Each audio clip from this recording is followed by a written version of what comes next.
I said I needed time to think, not because I didn't love him, but because I was scared.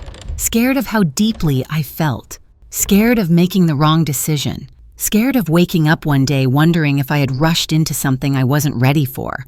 So I said it, stupidly, nervously, thinking it would buy me space, time to sort through the mess in my head. He didn't argue. He just nodded, quietly, too quietly. That's what keeps haunting me, how silent he was. There wasn't even a pause before he said, "Okay," and then he left. We weren't fighting that night. There was no yelling, no drama, just soft words over dinner. I'd been distant for weeks. He felt it, I know he did.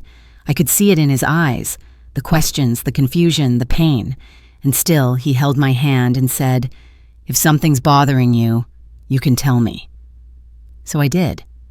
I told him I wasn't sure, that I felt overwhelmed, that maybe we were moving too fast. And then those 7 little words spilled out. I just need some time to think. I thought I'd hear from him the next day. I thought he'd call or text or show up at my door with that tired smile and say, "Okay, now let's talk." But that didn't happen. Instead, the silence grew louder than anything I had ever known. 1 week passed, then 2. I stared at my phone, watching the notifications, hoping for his name. Nothing. I told myself he was giving me the space I asked for. I told myself he'd reach out eventually. And when I couldn't stand it anymore, when the loneliness started to twist into panic, I finally messaged him, "Hey, can we talk? I miss you." But by then, it was too late. A mutual friend sent me a picture, one I wasn't ready for. He was smiling, holding hands with someone I didn't recognize. A caption beneath read, "Couldn't be happier for you both." I stared at the screen, numb. I scrolled up, read it again, trying to understand. He was engaged. 3 months after I said I needed time. He was engaged. And I was sitting alone in the same apartment, still sleeping on the left side of the bed like he was coming back, still hoping. People tell you that love is timing, that sometimes 2 people can be perfect for each other, just not at the same time. I didn't believe it, until now. He didn't leave me because he stopped loving me. He left because I told him I wasn't sure. And maybe he got tired of waiting, tired of holding on to someone who kept second-guessing. He always wanted a life built on certainty, on mutual effort, on choosing each other every single day. And that night, I didn't choose him. I chose doubt. And he heard me, loud and clear. I saw them last week, in the grocery store. I almost turned down another aisle when I caught his voice. He was laughing.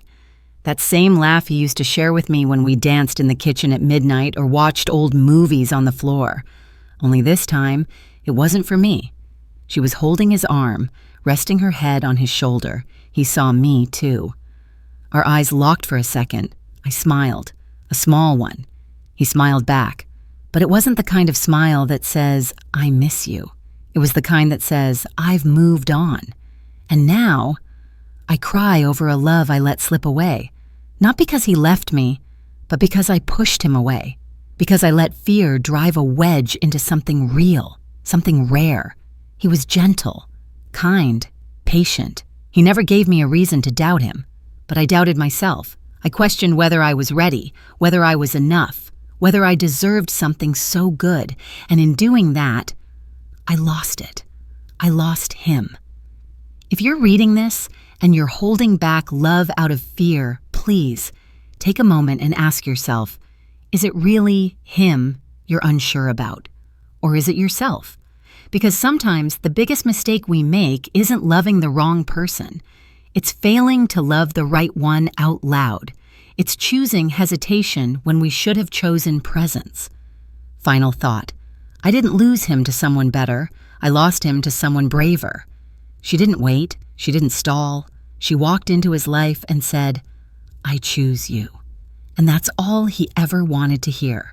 If I could go back, I wouldn't ask for space. I'd ask for a second chance.